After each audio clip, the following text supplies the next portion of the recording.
All right, and good morning. It is day 9 of our journey together. It is officially week 2 of the 90-day guide for success. I'm Jennifer Britton. Thanks for joining us. Today is a topic near and dear to my heart. I hope it's one that you're going to enjoy as well, because we are looking today at strengths. And there's a huge business case for why we want to look at strengths. Strengths has impact on our productivity, our positivity, and our relationships. So this is midweek officially. We've looked at success factors and skills. We looked at navigating VUCA, which led to a lot of conversation yesterday. Today is strengths, tomorrow communication, and then Friday will be planning. So, whether you're looking at something like working with strengths for yourself, whether you're supporting clients, there are immense factors. So some of the statistics from Gallup, this comes from the Gallup Strengths Center, people who use their strengths on a regular basis are 6 times more engaged and 3 times more likely to report having an excellent quality of life. That shouldn't be a lie, of life, and are 8.9% more profitable. So huge impact in terms of ease, engagement, flow, profitability, and productivity. And in the 90-day guide for success, I actually take us into the realm of our digital dozens. So the digital dozen are a set of characters we follow on the Remote Pathways podcast. They are fictitious, but they are also avatars representing the many different types of remote workers I've worked with over the years. So page 107 dives into an exploration of some of the superpowers of the digital dozen. And I thought it would be interesting to just share a few of these, because I think many of you are like these people. So some of you listening in are really onboarding in your role. And this guide was written for those getting new to a role or reboarding into a role. So we have Ned. Ned is the new remote worker of the team. And one of his superpowers, he actually has 2 superpowers. He loves s'mores. So if you don't know what s'mores are, those are sort of a marshmallow, chocolate, graham cracker thing. But he also loves flexibility, and that's going to do him well, right?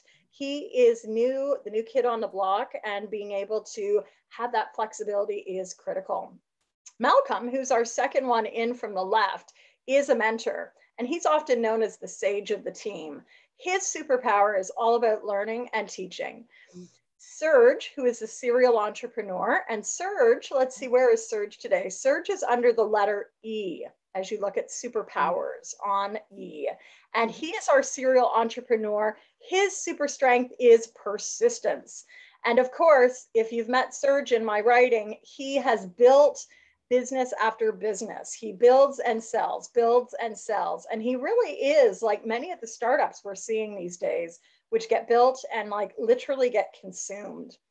Mo is one of my favorites. She's under the S at the end, and she is a creative solopreneur. She is really the creative spark of this group, and innovation is one of her strengths. She's great at creating, quote unquote, in the moment. And so Mo is a little bit like Mel, who is our coach of this group. And what do you think Mel's superpower is? Our coach? Asking questions. Asking good questions. So what were you going to say, Cheryl? Listening. Yeah, absolutely. So Jane, we gotta listen in as well. So Mel is our coach. She's not on this page, but you can read her on page 108. And then we have Joe, who is our virtual team leader. Joe is under the P on the screen, and she is all about ongoing learning. So with that, I thought it would be interesting today to have some discussion around your strengths. I asked you yesterday if you had a chance to go away and actually think about what your strengths are. So maybe you revisited StrengthsFinder, maybe you went and visited VIAStrengths. Regardless, our strengths are things that we can be leveraging on a regular basis. And I've got some discussion questions that we can either do in breakout or we can stay in the main room. So depending, I know how much you like breakout, but we can also stay here. I thought it'd be interesting for us to look today at like, what is one of your greatest strengths? How does it help you? Share a time when you activated it, and what happens when the strength is overused. So these are some questions that we're going to have dialogue around. And typically when we get to work with strengths, often what happens is we see people just start to light up. So maybe I can work with one of you in the room. Would anyone like to be a volunteer and explore their strengths for a minute before we do some group work? All right, Samina. Okay, so we're gonna dive into Samina's world for a little bit. And Samina, tell us what's one of your strengths. And you can frame this as a business owner, as a coach. I don't know, what's the framing that's going to be useful to look at today? A framing. Okay. I guess who I am every day. I don't know. Or every day. In business or yeah, in what I do, my activities. Your activities. Okay. So did you have a chance to look back at a strengths assessment that you've completed? Yes. So I had done the Gallup StrengthsFinder. This was done, I can't remember how many years ago. So I have the whole printout. It was just sitting in my drawer somewhere. So I pulled it out after you asked us yesterday. And so what are we doing? I'm supposed to pick one of the strengths. One of your top strengths. Yeah. What do you see as you look at that? And it sounds like some time has gone by. So what do you notice as you look at that list of strengths? Yeah. One of the, well, two top are discipline and learner. I find one, the learner one, and now, okay, so I guess we could frame it in the business. Learner, I find I'm always learning and learning and learning. So it's kind of like I've done my degree. I finished it a year ago. Then I did my coaching certification, and I just want to keep on learning. And I remember in one of the business courses, one of the coaches, she said, you know, now you have enough to go and start your business now. So stop the learning and then go. So I think that's a learner. I'm a learner, and that's why I'm excited. I'm here every morning. I want to just learn. Every morning, like a sponge. So let me jump us down to this last question of, you know, when you overutilize or over leverage learner, what happens to you? Yeah, I'm leaving behind. I guess my opportunities. So I need to take what I've learned, what I have until now, because being a learner, I will always be a learning and learning all the time. I have enrolled in so many courses through COVID because they were very, you know, they were just there, amazing. And I have them all there, but I have covered a lot as well. But again, I mean, the downside, I guess, as what you're asking is I'm probably missing opportunities, letting go opportunities that I could kind of really, you know, tap into right now. And when you think of, you know, your work, where you are right now, and maybe a year from now, you know, what would dialing down learner look like in your business? Yeah, it would just give me that extra time and energy that I am devoting to learner to kind of take it and devote it to my business. So it would definitely take it to heights, which I would not reach if I didn't do that. Yeah.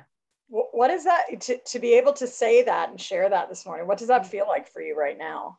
Yeah. And if I were to tap into the next one, the discipline, I find I'm very organized and structured. So I guess I just need to kind of take out some of those learner, times, right? The slots and fill them in with business, I guess.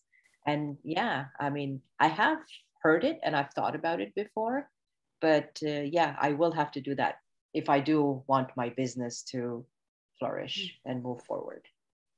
So notice that, right? And I'm almost imagining it's like the gas and the brake, right? You can like put on a little bit of the brake on learner to allow for the discipline, which is, I'm hearing, a bit of that execution, right? You get into the flow of doing rather than just learning, so that you can apply what you've learned to help your business really reach those next heights. Yeah. So in coaching, we always talk about structures. What's going to be a structure that's going to keep this alive, this clarity alive for you today and this week? Yeah, maybe the one-page plan. your famous one-page plan. So I mean, planning, again, going back to the structure and the plan, and maybe creating something, which I have, but I mean, it's not in my face, like it's not there, that I, it's kind of like it's in my calendar, so I have to go to it and see. But a calendar is a day-to-day thing. Yeah. I think it's more of a weekly, or if I were to imagine from today to next year, in 1 year, I would have to kind of create those deadlines, those goals, and like, in 3 months I should be here, in 1 month I should be here. So like more of a yearly plan, and kind of have it in front of me so that I'm not going off track. Love it. So keep it visible, I'm hearing, keep it simple, and keep it streamlined. And it's interesting, I'm writing my blog post for next week. And so some of you know that I am a daily blogger over at the Teams 365 blog. It's a blog I've hosted since 2014. And what I'm doing is I'm taking a look at different chapters from the book, from Reconnecting Workspaces. So this morning, I was just pulling from chapter 8 of Reconnecting Workspaces, where I write that in the virtual domain, we need to keep things streamlined, we need to keep them flexible, and we need to keep them visible, right? And I hear that this mapping for you is going to do that, right? It's going to keep it visual, it's going to keep it simple, and it's going to be streamlined, really help pull you forward. So good news, we're coming into November. I know November still feels a little ways off, but every November I host a series of vision calls, and I'll probably incorporate it into this 7:30 a.m. So just know that we'll do a series of reflective pause questions in November as part of this 7:30 a.m. To help you create your vision for 2022. So stay tuned. Okay. All right. Samina, any final words that you want to make around this clarity that you've got around learner and discipline this morning?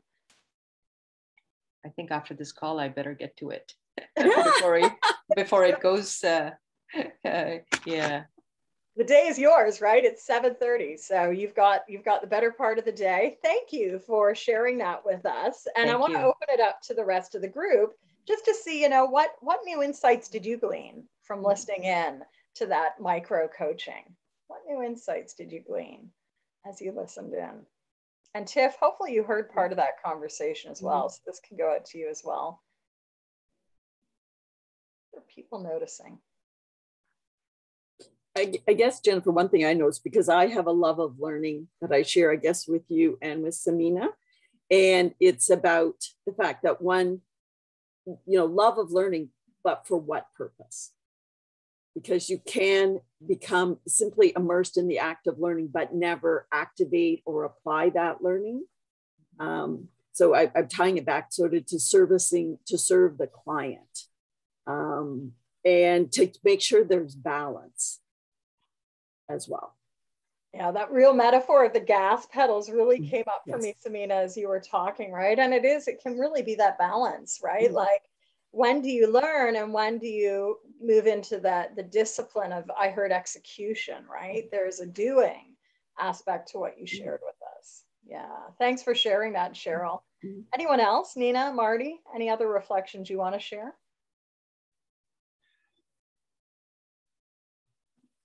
The question that you raised, what happens when the strength is overused? And I think that is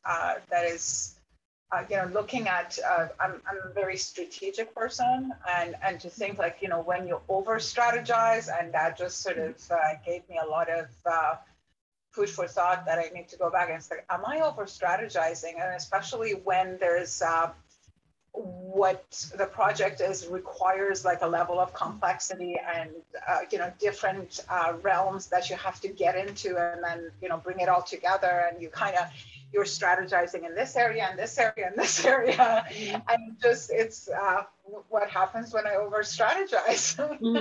Yeah, we all see it, right? It's like we can lean into our strengths, and we need to lean into our strengths. It's not saying don't do it, but it's saying notice when you overcompensate. And typically that happens in times of stress, in times of complexity, maybe when we're tired. We've really seen an over leveraging of strengths in this last year and a half of the pandemic. And that's pretty anecdotal, right? Like, I think if you're coaching, you're probably seeing this in your clients all the time, even in yourself, right? And so how do we become aware of what that right volume is for each one of us on our strengths? Because our strengths, again, going back to where I started, they help us with productivity. They help us get things done. They help with flow and creativity. And we can also, at times, overcompensate it. So what we're going to do is we're going to go to breakout. And you've got some questions there. I want everyone to have a chance to articulate one of their greatest strengths. Talk about a time, excuse me, talk about a time when you were able to activate that strength. Also share, how does it help you? How does it help you do what you do? How does it help you enjoy what you enjoy? And then also share what happens when that strength is overused. So we're going to go to breakout now for, let's call it sort of 8 minutes. That's 4 minutes apiece. And you get to share, Samina, you can share yet another strength with your colleagues. So with that, I'm going to just move us into breakout room, and we'll let Zoom do it automatically. Who has Zoom paired us with today? We've got Cheryl and Marty, Nina and Samina.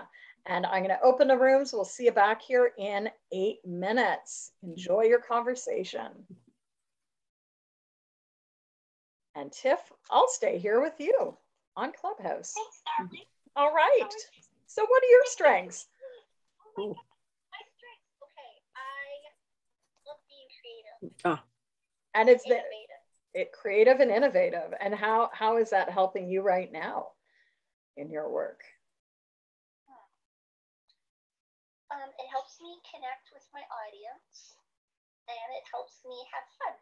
And it helps you have fun. Excellent. And so when you step into that, what do you notice about your flow of work? I feel more alive when I get to be creative. Like last night, I was working on my next live challenge on Facebook for my mompreneur support group, and like I didn't even want to go to sleep. I'm like, I gotta hurry up and get some of these ideas down so I can get some sleep. But I was so excited. That is so great. So you were totally in flow, it sounds like, right? Yeah.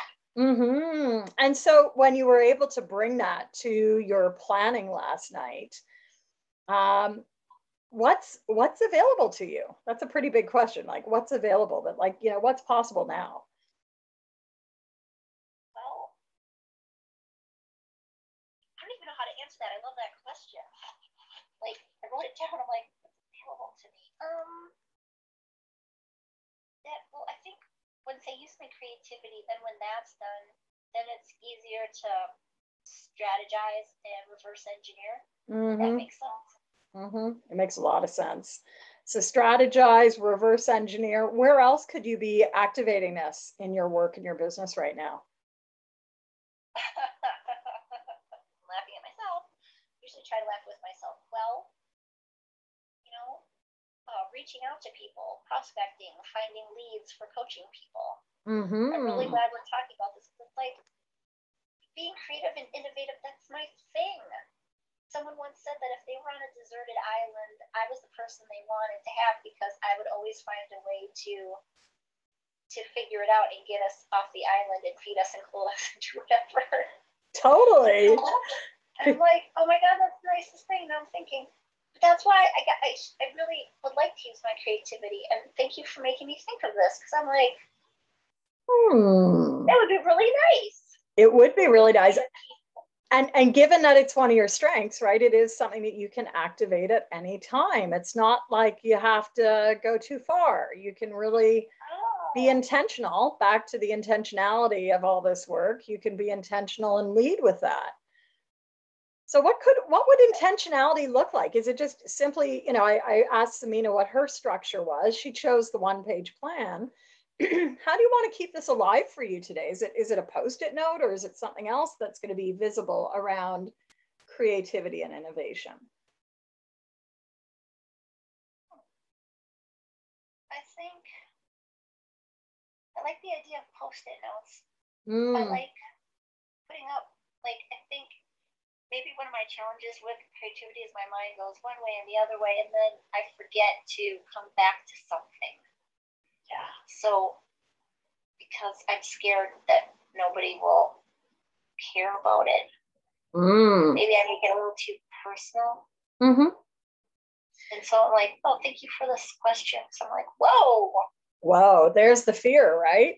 And the fear in coaching, we often call it the saboteur, right? The saboteur, the gremlin that shows up, which really can also be reframed as that's the signal that you're actually on to something, right? You're probably in the process of making a change or making a shift, which is good. But if all we feel is a fear and don't just sort of say, you know what, thanks for the reminder, I'm going to keep on going. And that's where your strengths can come in, right? Your strengths are what is your superpower? You're really good at.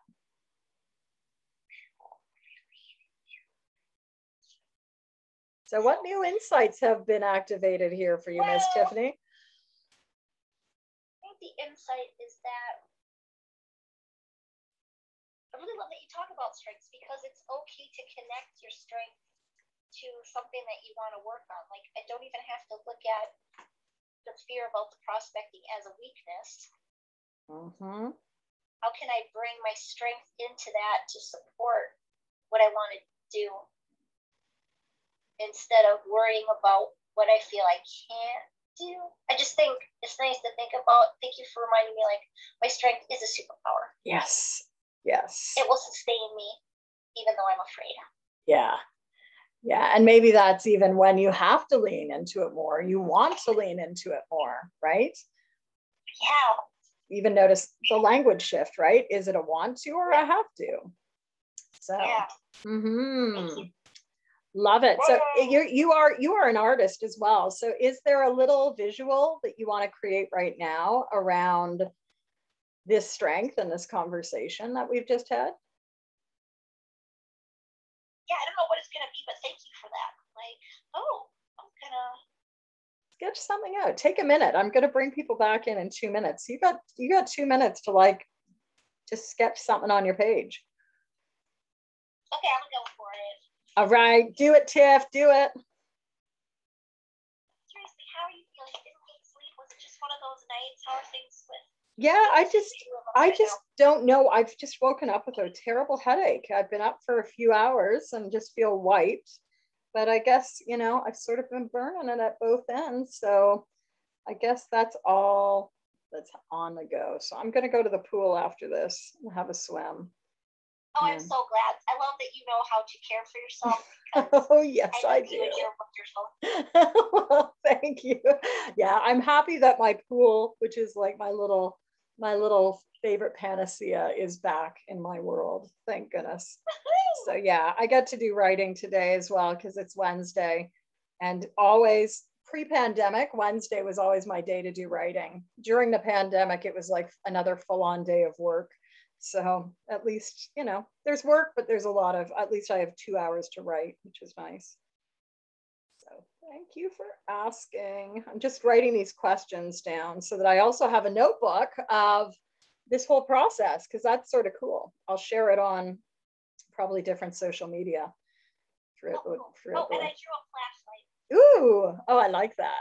All right, well, I'm going to close the rooms. I know that I'll hear them say it wasn't long enough. That's part of it. So fun. It's never long enough. I'm glad you're having fun, right? We got to have fun first thing in the morning. So thank you. And I didn't see your email, Tiff. I'm going to just give you that gentle reminder. We're recording, but please send me your email today. All right. We've got 40 seconds until they're back. I'm curious to hear how the combo went for the group. Me too. But again, thanks for it's okay to lean into your strengths. This is a good thing. It's more than okay. We actually want to do it, right? We just also want to notice when it's overdone. But, yeah.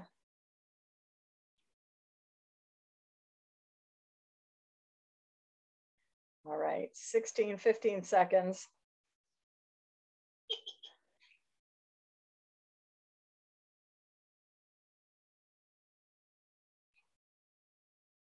I'll be back in 3, 2, 1.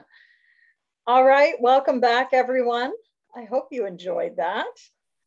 We had fun talking about strengths. Who feels more energized now because you got a chance to talk a little bit about your strengths? Hand up. Yes. There are the hands up. So we've only got a minute or two left, but I hope that these are great inquiry questions for you to think about. What is one of your greatest strengths? How does it help you? When you get a little bit low, think about a time when you've been able to activate it, and don't over focus on this overutilized, right? Tiff and I were here in the room, and while it's important to notice when we overutilize things, it doesn't always happen. So, you know, keep leaning. You can lean pretty far into your strengths, and it's going to help you with that flow and getting things done. Mm-hmm. Any quick sound bites, reflections that people would like to share about this morning's focus on strength and the exercise we did? It's fun to celebrate our strengths. So I hope you heard Tiff say it's fun to celebrate our strengths. Absolutely. Samina, I see you unmuting. What's your reflection this morning? So I thought it was, thank you for having this in the book and us, because it was something that I did. And I was just thinking, I've done a few more of assessments. Like I've done one for the Belbin one. I think it's for the teams. I think I've done that in one of the courses. I've done this. So I think I should just create a folder with all my different assessments. And because, of course, the whole point of doing them is so that you kind of tap into your strengths and know who you are, self-awareness and everything. And we just kind of do them. I mean, yes, stuff does stick in our mind, but it's not as in our face, like, you know, where we can tap into those resources that we have already. So thank you for giving us this opportunity. So what I'm going to do is pull out my other assessments and create a folder and, you know, have them more available to kind of look at. Thank you. My pleasure, my pleasure. And that's what these 30 minutes a day really are all about, right? It's a quick focus to get you focused on one topic. Every day is a little bit different, but I love seeing how it sparks people in different ways. So with that, we are back again tomorrow, and we will be talking about other things. Here's a quote to leave you with. Sometimes you don't realize your own strength until you come face to face with your greatest weakness. And that is Susan Gale. So I want to say thank you to Susan Gale. That is the quote for today. Today was day 13 of the guide. So that's the 90-day guide for success. Hope that you found it useful. And tomorrow we're back on communication and then planning on Friday. So just a reminder for Friday's call, we'll be doing some virtual co-working. Start thinking about what's the one task you want to get off your list and is still hanging out. That'll be for Friday. So Marty, didn't hear your voice much today, but great to see you. Also, thank you, Nina, for being here. And thanks, Tiff, as always. So with that, take care, everyone. We'll see you soon. Bye.